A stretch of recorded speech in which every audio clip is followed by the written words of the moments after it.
I'm challenging you to think big and put your big, audacious dreams out there and move confidently towards it, because that's how we're going to get it. And don't even worry about the days that we're going to be down a little bit, or as I like to say, the days that we're going to be getting up, because ultimately it's going to get there if we put the work into it.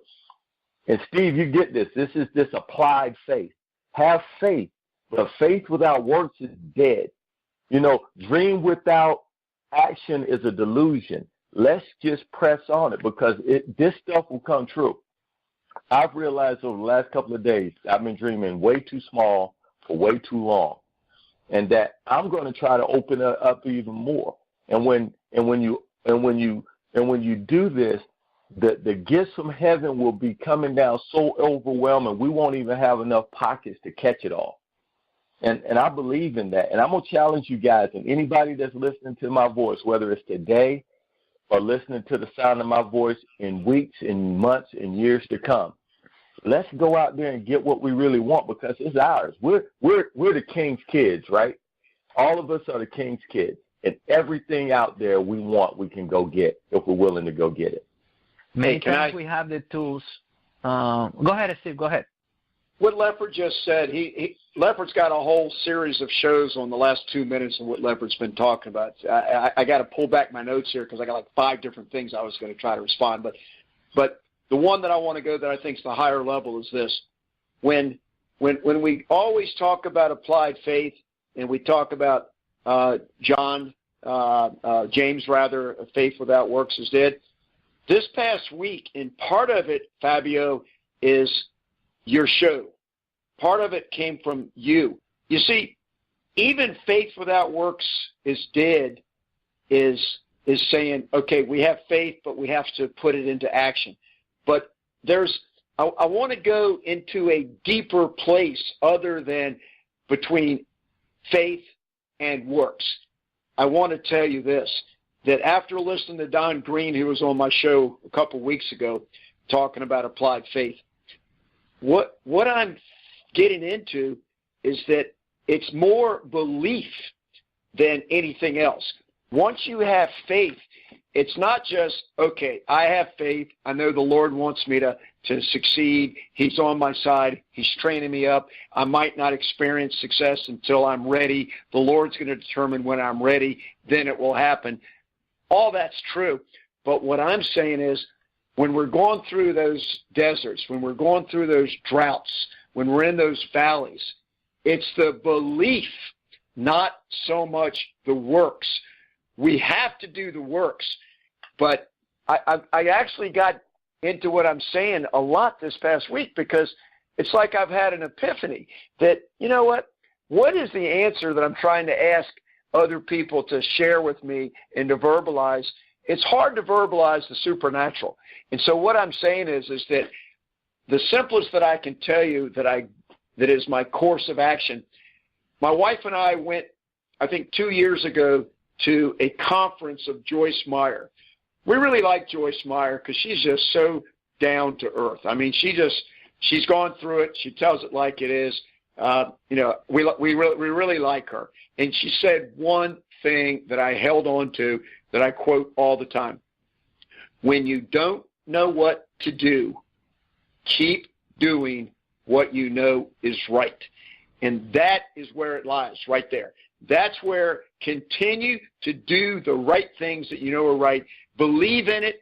And even though it looks like you're still getting beat up to heck every day and you're bleeding, that's okay.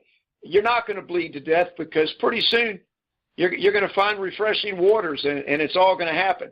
Describing the process of the way the supernatural and God's kingdom living takes over, it's not an easy thing to verbalize, but when you listen to Fabio, when you listen to Leffert, when you listen to Don Green, and you meditate on it, and you don't have to have the words, but just have some sort of a feeling that's the belief that's deeper, that's really more what we're doing here.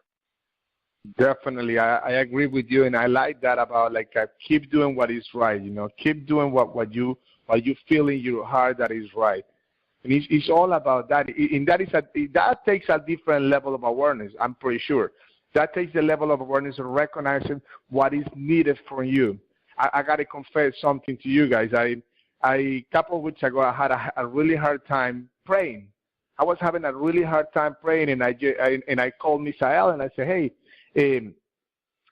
is there any way that you can help me to understand how this praying works? Because I have been doing it for so long, but at some point I feel that I'm being like committed to something that I'm not really doing. I was praying, but I wasn't praying the way that I was feeling the connection with God, to call it like that, And then he went and explained to me something about how to pray. And after that explanation came into place, it was like everything connected again. I was able to understand exactly what I needed to do was speak out my heart. I just needed to lay my heart to speak out loud to him. But it's one of the things. I told him this. I say every morning before I leave to work and I leave the house, I jump into the car, and between now and the time that I get to where I want to be is when I pray. And then he said to me, okay, so that is the only time that you pray? I say yes. And then he says something. Then he said, you know what? But let me ask you something. If you only have a relationship with God when you are in the car for whatever the time that you are, is that a relationship? Is that really a relationship? And at that moment, I understood, and I understood what my heart wanted. It was God needed my time. God needed to be my priority in my life. So I got to confess, guys, I woke up after that day, and I set up my calendar. So I've been getting up at 4:30 in the morning to give 30 minutes first to God. I go and do that, and I tell you this much: my life has changed. Literally has changed. Because I'm starting to give in the time, to give in what is needed for God, the Creator, who has provided for me everything. And when I do it from that standpoint, is when I recognize that my level of awareness is changing, that my dream is shifting to something bigger now. I got clarity. And that is exactly what I've been feeling to do. So I connected what you just said, Stephen, about doing the right thing. And the right thing for me is giving God his time, giving God his moment, because before anything, he comes first in my life. And I don't want to turn this into a religion or anything like that, but I got to give it to my Creator, what is his. So well, I wanted to make it religious, brother. Think about it. I mean, that's honest. Where our interest goes, where our focus goes, that's where our energy goes. So if we're focusing on our problems, on our issues, on our car, on our whatever, and we're giving part-time to the important stuff, what do you think we're going to really get? What do you think we're going to really get? So I applaud you for your courage. And to be quite frank, I need to be more courageous sometimes, because sometimes I forget and get caught up in other things. But you got to always go back to the source. You used the analogy earlier about the light bulb. Mm-hmm. The light bulb isn't the source. The light bulb is the reflection. If we give God 5 minutes on our drive, that's the size of our light bulb. The source is infinite, right?